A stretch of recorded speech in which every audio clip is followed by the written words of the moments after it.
Hey guys, today I'm going to read chapter 28, Only Charlie Left. Which room shall it be next? Said Mr. Wonka as he turned away and darted into the elevator. Come on, hurry up, we must get going. And how many children are there left now? Little Charlie looked at Grandpa Joe, and Grandpa Joe looked back at little Charlie. But Mr. Wonka, Grandpa Joe called after him, there's only Charlie left now. Mr. Wonka swung around and stared at Charlie. There was a silence. Charlie stood there holding tightly onto Grandpa Joe's hand. You mean you're the only one left? Mr. Wonka said, pretending to be surprised. Why, yes, whispered Charlie. Yes. Mr. Wonka suddenly exploded with excitement. But my dear boy, he cried out, that means you've won. He rushed out of the elevator and started shaking Charlie's hand so furiously it nearly came off. Oh, I do congratulate you, he cried. I really do. I'm absolutely delighted. It couldn't be better. How wonderful this is. I had a hunch, right from the beginning that it was going to be you. Well done, Charlie, well done. This is terrific. Now the fun is really going to start. But we mustn't dilly, we mustn't dally. There's even less time to lose now than there was before. We have an enormous number of things to do before the day is out. Just think of the arrangements that have to be made. And the people we have to fetch. But luckily for us, we have the great glass elevator to speed things up. Jump in, my dear Charlie, jump in. You too, Grandpa Joe. No, after you. That's the way. Now then, this time I shall choose the button we are going to press. Mr. Wonka's bright, twinkling blue eyes rested for a moment on Charlie's face. Something crazy is going to happen now, Charlie thought, but he wasn't frightened. He wasn't even nervous. He was just terrifically excited. And so was Grandpa Joe. The old man's face was shining with excitement as he watched every move that Mr. Wonka made. Mr. Wonka was reaching for a button high up on the glass ceiling of the elevator. Charlie and Grandpa Joe both craned their necks to read what it said on the little label beside the button. It said, up and out. Up and out, thought Charlie. What sort of a room is that? Mr. Wonka pressed the button. The glass doors closed. Hold on, cried Mr. Wonka.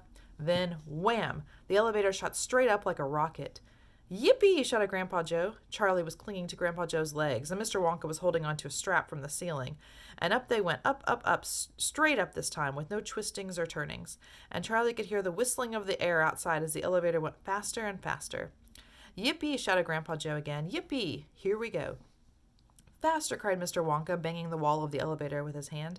Faster, faster! If we don't go any faster than this, we shall never get through. Through what? Shouted Grandpa Joe. What have we got to get through?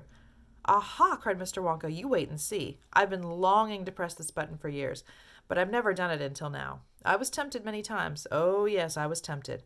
But I couldn't bear the thought of making a great big hole in the roof of the factory.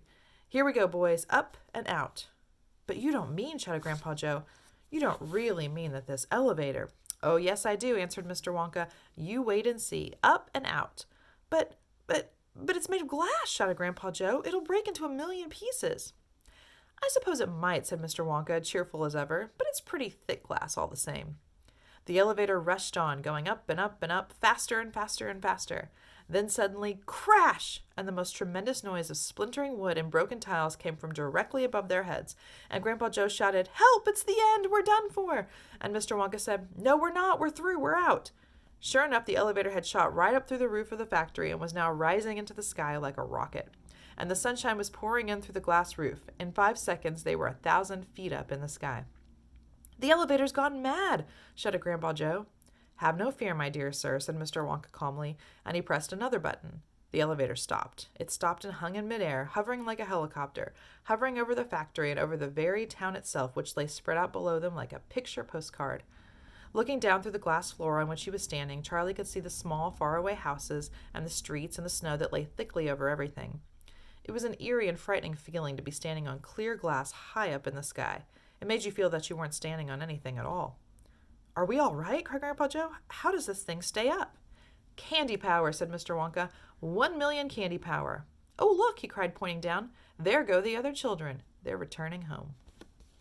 Here's a picture of the elevator shooting out from the roof of the factory.